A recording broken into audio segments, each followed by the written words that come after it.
again, the same brand. What we're doing is we're reaching a quick set lock here. Right? So we take our angle and we're going to select it. It's going to be 5, 3, 1, 2, 1. And you might want to write it down. 5, 2, 1. 5, 3, 1, 2.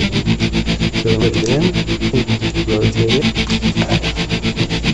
5, 3, 1, 2, 1. And then remove our existing. Use the cylinder removal tool. And then we're going to pull out this access. Take another cylinder from the back. If you don't have, but I've got a second cylinder removal tool, and that works good for me. Right press, sometimes trick lock, it's going to push out of the handle. Through this feel right on the tabs, so that releases it. This rekeying lock is the same as rekeying a deadbolt lock. I'm showing you here.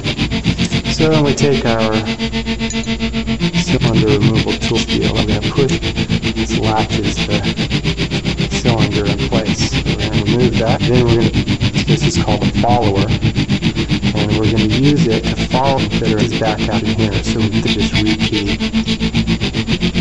lock here. So back pressure gets in, and the pins are falling in my hand here. We've got the top pins locked in here. And we're going to change to our new key, which is 5, 3, 1, 2. We want 5, 3, 1, 2, 1. This 5,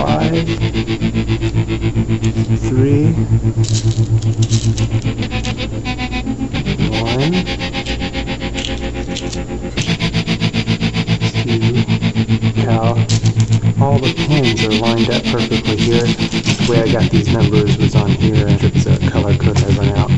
Okay, anyway, we're going to take this again. I'm going to put it sideways, and we're going to push our key, and then lock it in. We're going to put our locking type here. Now, depending on which we would make your key, what you want is your key put or up and down, depending which way is going to line your latch up or bottom. Anyway, push it back in, put our post back in, button in, push that in, and we're good to go.